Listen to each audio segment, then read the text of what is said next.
রান্নাটা বসিয়ে এদিকে ভাতের ব্যবস্থা করবো। এখানে হাঁড়িতে একটু ভাত ছিল সেই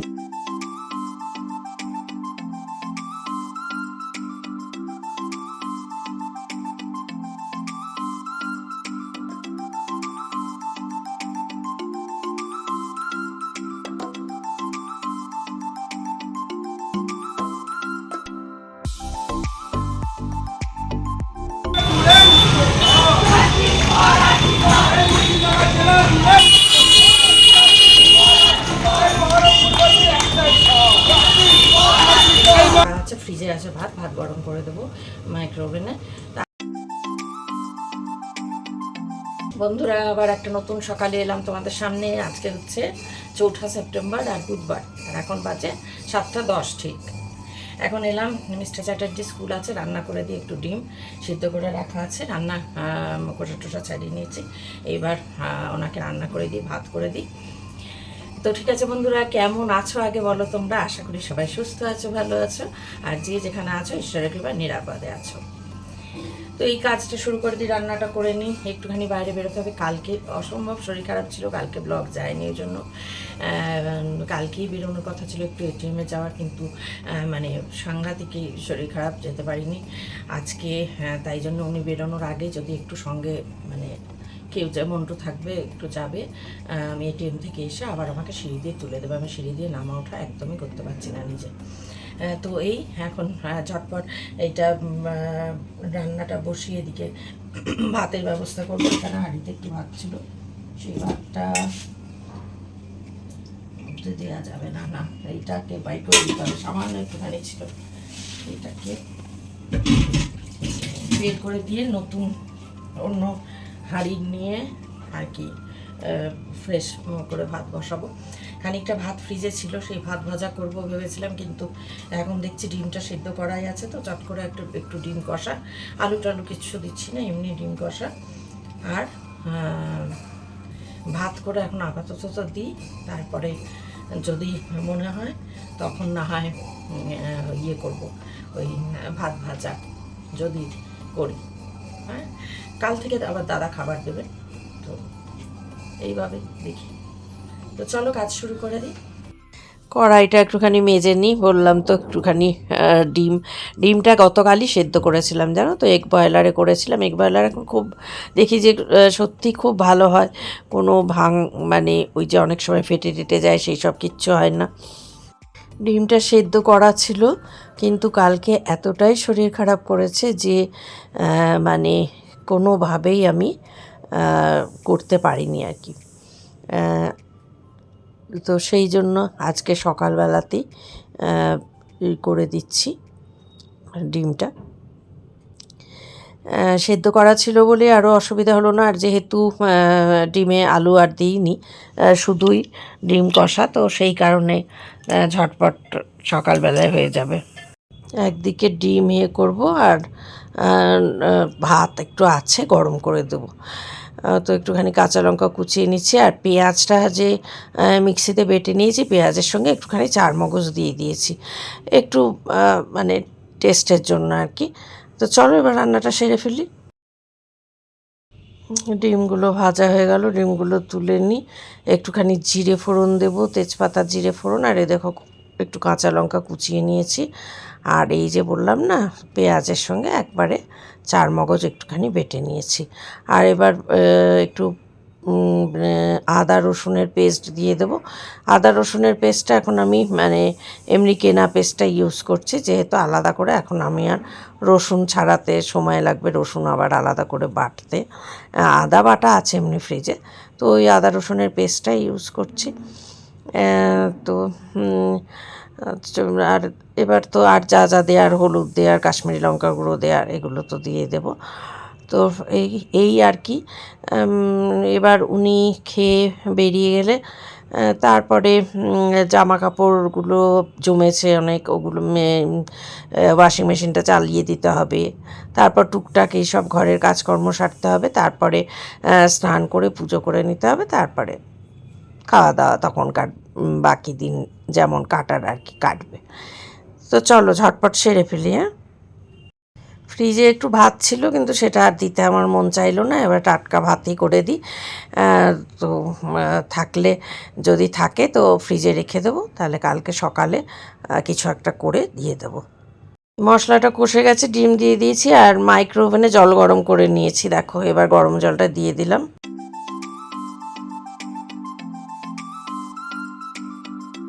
এই যে একদম ডিম কষা আর এই ভাত। ওয়াশিং মেশিনে কাপড় দিয়েই রেখেছি, কালকে ভরেই রেখেছি। এখন শুধু ইয়ে দিয়ে সানলাইটের লিকুইড দিয়ে আর কমফোর্ট দিয়ে চালিয়ে দেবো মেশিনটা, ব্যাস আপনা আপনি হতে থাকবে, আমার অন্য কাজ সারা হয়ে যাবে। বন্ধুরা এখন বাজলো 7:42, বেরোচ্ছে একটু বাড়ির সামনে, এখানে মোড়ে মানববন্ধন রয়েছে, সেই জন্য তো বেশিক্ষণ তো আমি দাঁড়াতে পারি না জানোই, তাও যাব সামনের ঘরের দাদা বৌদির সঙ্গে। না না, ও এটাই আওয়াজ, এইটা কথাটা তোলার জন্য আর কি। আমাদের মনে রাখতে হবে কেন্দ্রীয় গোয়েন্দা সংস্থা সিবিআই তদন্তভার হাতে নেওয়ার পরও আজও তিলোত্তমার ধর্ষক ও খুনিরা শাস্তি পায়নি। আমাদের ভেবে গেলে চলবে না, আমাদের বন্ধুকে রাষ্ট্ররুদ্ধ করে হত্যা করার বহু want justice. We want justice. ঘটনা ঘটছে কেন, মুখ্যমন্ত্রীর জবাব দাও।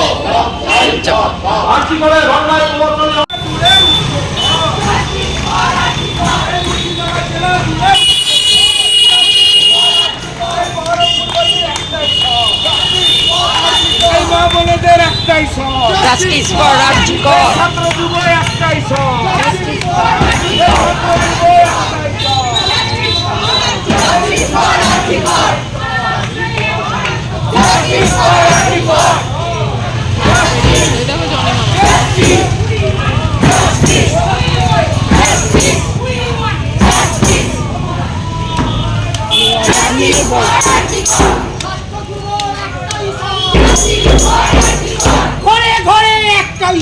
Justice for Arjikor. মা বোনদের একটাই সর। Justice for Arjikor. আমার তোমার একটাই সর। Justice for Arjikor. সারা রাজ্যে একটাই সর। Justice for Arjikor. এদের এখানে বেশি দেখাতে হতো এদের এখন। দেখলে না আমার না মারতে ইচ্ছা করে। হ্যাঁ যেখানে দরকার। বন্ধুরা এটা কালকের ব্লগেরই কন্টিনিউশন। এখন তো জানো যে ব্লগ তো ডেইলি তো করতে পারছি না, মানে 2 দিন 3 দিন মিলিয়ে তারপরে একটা ব্লগ হচ্ছে। এখন বাজে 6:34 আর আজকে হচ্ছে বৃহস্পতিবার, 5 সেপ্টেম্বর বৃহস্পতিবার। এটা কালকে শুরু করেছিলাম 4 সেপ্টেম্বর থেকে। তো কালকে সারাদিন যেটুকু যা হয়েছে বেশি কিছু না। তারপরে সন্ধ্যাবেলায় বেরিয়েছিলাম মানববন্ধনে। তো সেইখানে তো আমার শরীর তো জানোই, পারি না, না দাঁড়াতে পারি, না হাঁটতে পারি, না কোথাও মাটিতে বসতে পারি, মানে একবারে যাচ্ছে তাই অবস্থা। মানে আর ভালো লাগছে না আমার নিজের উপরেই, মানে একটা বিতৃষ্ণা জন্মে যাচ্ছে। তো সেই তো দাঁড়িয়ে মানে মনে হচ্ছে পা ফেটে যাবে। যাই হোক তারপর এলাম, এসে রাতের আর যে যাওয়াটা আর যেতে পারিনি, কারণ আমি আর পারছিলাম না শরীরে একদমই। তবে সারা রাতই জেগে, ঘুমও তো হয়নি, জেগে সমানে টিভি চালিয়ে সব জায়গা গিয়ে দেখছি, ফেসবুক পোস্ট করছি নানা রকম। হ্যাঁ এইভাবেই রাত কেটেছে। এবার যেহেতু সারা রাত জাগা, মাথা তো ধরবেই জানো কথায়, তাই ভাবলাম চাটা বসিয়ে দিই। চাটা আদা দিয়ে নিয়ে, আজকে একটু তুলসী পাতা ছিল, তুলসী পাতা দিলাম। দুধ কালকে রাতে জাল দিয়েছিলাম, এখন আবার জাল দিয়ে রাখি, তার নষ্ট হবে না। চাটা খেয়ে নিই, ওনার জন্য একটুখানি ডাল সিদ্ধ, আলু সিদ্ধ আর একটা ডিম সিদ্ধ করে দেবো। তো উনি খেয়ে স্কুল যাবেন, আজ থেকে খাবার দেবে। ভাত করা আছে, ফ্রিজে আছে ভাত গরম করে দেবো মাইক্রো ওভেনে। তো আজকে থেকে খাবার দেবে বলে মানে একটু রিলিফ মানে পাবো আমি। মাঝখানে তো রান্না করছিলাম, কিন্তু এখন আর পারছি না। আর একটা বিষয় দাঁড়িয়েছে কি বলো তো, যে মেডিসিনটা রাত্রিরে খাচ্ছিলাম না, সেই মেডিসিনটা তো রাতে খেয়ে পায়ের এত যন্ত্রণা হচ্ছে। তোমাদের তো বলেইছি, না খেলে মাথার কষ্ট, খেলে পায়ের যন্ত্রণা, যে সেই যন্ত্রণা রাতভর সহ্য করা, তারপরে ভোরবেলার দিকে ঘুমিয়ে পড়া, বা কোনো দিন কপাল ভালো থাকলে হয়তো 11:30, 11:30, 11:15 আগের দিন, যেমন 30 তারিখ লাস্ট রাতে খেয়েছিলাম, তো 11:15টার মধ্যে ঘুমিয়ে গেছিলাম। সেদিন পায়ে যন্ত্রণা হয়েও আগে খেয়েছিলাম, 10টার মধ্যে খেয়েছিলাম। তো সেই দিনকে গতকাল দুপুরে খাই আমি ওষুধ, না গতকাল না, সরি পরশু দিন দুপুরে খাই, যে না ঘুমালেই নয়, মাথা এত কষ্ট, যথারীতি সেই পায়ের যন্ত্রণা গোটা দুপুর গেল, ওইভাবে গেল। তারপর রাতে ঘুমিয়ে গেছি, রাতে বলতে 9টা 9:30টার মধ্যেই, মানে ওই ওষুধের রেস্টটা ছিল। তো আজকেও তাই ভাবছি যে আজকেও দুপুরের দিকে একটু দেরি করে আর কি, 2টো 2:30টার দিকে, 2টোর দিকে খাবো। মিস্টার চ্যাটার্জি তো স্কুল আছে এখন, আজকে কত ফুল স্কুল তো হবে না, কারণ আজ টিচার্স ডে যেহেতু মনে হয়। তো কখন আসবেন কি না আসবেন জানি না। তাই হোক, মেডিসিন খেলে এবার এলে তো ওনাকে খেতে দিতে হবে, সেইটা একটা বিষয়। তো যাই হোক, যেভাবেই হোক তখন দেবো, কিন্তু মেডিসিনটা দুপুরে খেয়ে নিতে হবে। কারণ পায়ের যন্ত্রণা গোটা দুপুর ধরে চললেও কি বলো তো, রাতে চললে খুব মুশকিল, এই কারণে রাতে তো কিছু করা যায় না। দিনের বেলায় যাই হোক আমি এঘর ওঘর ঘুরে পায়চারি করে পায়ে বাড়ি মেরে মেরে হেঁটে বেড়াতে পারবো, হ্যাঁ, কিন্তু রাত্রিরে তো সেটা সম্ভবপর নয়। তারপরে রাত্রিরে কালকে না হয় সবাই রাত জেগেছে, তাই কালকে সারা রাত টিভি চলেছে আমার, কিন্তু এমনি দিনে তো আর সেটা হয় না বলো, তাহলে লোকজন করবে না, কালকেরটা কেউই করবে না, কনসিডার করবে সবাই যারা বোঝায়। যারা বোঝান না তারা তুমি করবে না। কত মানুষ তো সুস্থ সবল একদম, তারপরেও তারা মানে বাড়ির সামনে কিছু থাকলেও অনেক সময় যায় না। হ্যাঁ, তো কী করা যাবে, এটা যার যাবার, সবাই তো একরকম হয় না। সেটা মানে আশা করাটাও সবার কাছ থেকে ঠিক না, যে আমি যাচ্ছি বা আমার মন চাইছে, আমি শরীর পারমিট করছে না, মন চাইছে আমি সারাদিন এটা নিয়েই আছি, সবাই থাক, এটা কখনোই হয় না। প্রত্যেকের নিজস্ব চয়েস আছে, নিজস্ব ইচ্ছে আছে।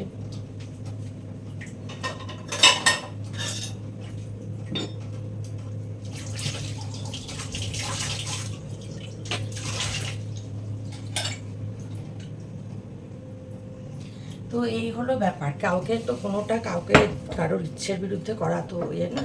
কিন্তু তাই দেখছি, ঠাকুর একটু যদি আমার শরীরটাই করতো, আমি হয়তো সবগুলোই মানে যেতে পারতাম, মনটা তো চলে যাচ্ছে, কিন্তু শরীর একবারে সাথ দিচ্ছে না, পায়ের এত যন্ত্রণা, মানে না, বলছি তো, না দাঁড়াতে পারি, না হাঁটতে পারি, না এ করতে পারি। আর এমনি তো লোক ছাড়া যেতে পারি না। এই যে কালকে মানববন্ধন সামনে গেলাম এই দাদা বৌদির সঙ্গে, তা না হলে একা যাওয়ার আমার ক্ষমতা নেই, ক্ষমতা ছিল না। সিঁড়ি দিয়ে নামা, সিঁড়ি দিয়ে ওঠা, রাস্তায় সব সময় তো মাথা টলমান। তো বাইরে থেকে দেখে বোঝা যায় না সত্যি। আমার যে দিদি এসেছিল, যার সঙ্গে তোমাদের দেখালাম তোমাদের একটু, দিদি জানে, দিদি নিজে অসুস্থ, হার্টের পেশেন্ট, তারপরেও দিদি দেখেছে যে আমাকে একটা স্টেপ উঠতেও দিদিকে ধরে ধরে উঠতে হয়েছে সামনে থেকে। আমি বললাম দেখো আমার অবস্থা কতটা খারাপ। বাইরে থেকে অনেকে ভাবে যে দিব্যি তো দেখে তো কিছু মনে হয় না, হ্যাঁ, আমি কতটা খারাপ, মানে ভালো থাকলে কেন খারাপ বলবো বলো, ভালো তো ছিলাম, মাঝখানে বেশ কিছুদিন রান্নাবান্না করছিলাম, ঠিকঠাকই ছিলাম, আবার শরীরটা ইয়ে হয়েছে। তো চলো চাটা খাই, মাথাটা প্রচণ্ড যন্ত্রণা হচ্ছে। এই যন্ত্রণা চা খেয়ে কমবে না, কিন্তু চা খেয়ে কী বলো তো একটু ইয়ে হবে, যে তারপরে ওনার খাবার টাবারগুলো করতে হবে, সেইগুলো একটু হবে, উর্মিলা চলে আসবে।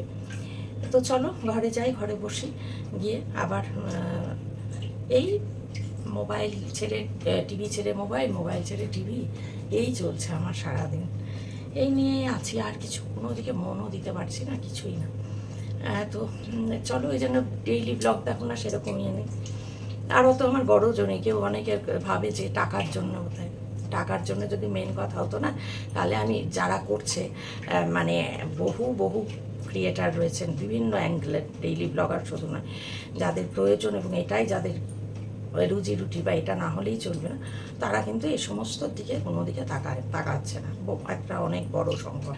তারা মানে তাদের নিজেদের যেমনকার ব্লগ সেইভাবেই দিয়ে যাচ্ছে, কিন্তু সবাই তো একরকম হয় না। আমি পাচ্ছি না, এবং আমার এটা থেকে রুজি রুটি, এটা না হলে আমার খাওয়া জুটবে না, ঠিক এরকমও ব্যাপার না, বা এটা দিয়ে আমার সংসারটা পালন, এই ব্যাপারটাও নয়। তো সেই কারণেই মানে অনেকে বলো যে অনেক নাটক করেই আমি এই টাকা কামানোর জন্য, একদমই নয়। আমার টাকা কামানোর বিষয় হলে তাহলে কখনো গ্যাপ যেত না, অ্যাডভান্স করা থাকে লোকেদের, অ্যাডভান্স করা থাকে, 5-6 দিন করে করে রাখে রেডি, যাতে কোনো দিন একটা অসুবিধা হলেও যাতে একদিনও ব্লগ বাদ না যায়। আমার সেটা সম্ভবপর নয়, মাঝখানে কদিন একটু পারছিলাম, নয়। তো চলো, জীবন তো এই কদিনের, কী হবে জীবন দেখছো তো।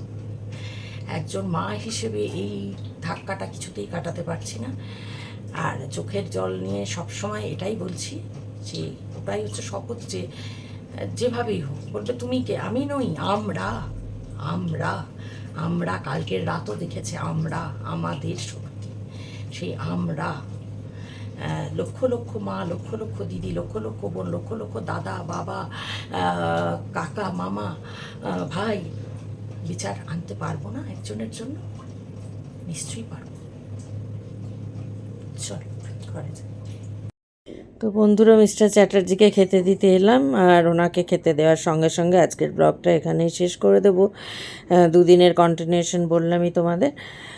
তো আজকে যেটুকু যা শেয়ার করলাম তোমাদের সঙ্গে, যদি ভালো লাগে তাহলে লাইক করো, কমেন্ট করো। নতুন বন্ধু যারা এখন আমার পরিবারে আসেনি তাদের কাছে অনুরোধ, আমার চ্যানেলটা সাবস্ক্রাইব করে ঝটপট করে চলে এসো আমার পরিবারে, খুব ভালো লাগবে আমার। তো ঠিক আছে বন্ধুরা, আজকের মতো তাহলে বিদায় নিচ্ছি। দেখা হচ্ছে আবার শিগগিরই অন্য একটা ব্লগের সঙ্গে। ততক্ষণ সবাই খুব ভালো থেকো, সুস্থ থেকো, নিরাপদে থেকো।